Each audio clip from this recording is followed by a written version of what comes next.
Now let's bring in CBS 2 legal analyst Irv Miller. And Irv, we're talking about a grand jury that was pretty lengthy here, and you say there are some unusual elements to this. How so? That's not usually the way it works. Grand jury indictments and presentations to a grand jury usually take less than a half hour. They usually have the prosecutor and the witness going into the grand jury. Witness is sworn in.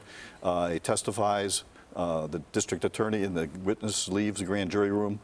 Grand jury says what other witnesses they may like to hear from, and at that time the district attorney goes back in and at some point says, ladies and gentlemen, we're asking you to vote on this indictment. Right. And they vote. Usually takes at least 16 in New York. 12 have to vote yes to indict somebody.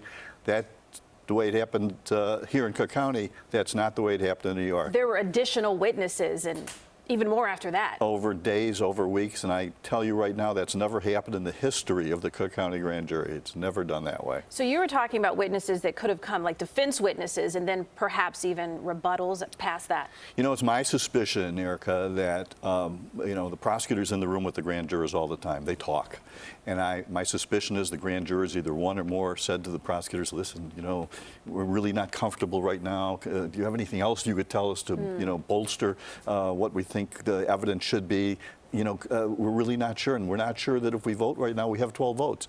So the district attorney says, well, I better call some more witnesses. Right. And that's what happened in this case, until they got to the point where they convinced at least 12 grand jurors that they should issue an indictment. Well, we don't have much time to talk about this, but Charlie touched on the fact that will there be any special privileges or courtesies in this case? Will we see Trump in handcuffs? And you had, if you could, a quick thought on that.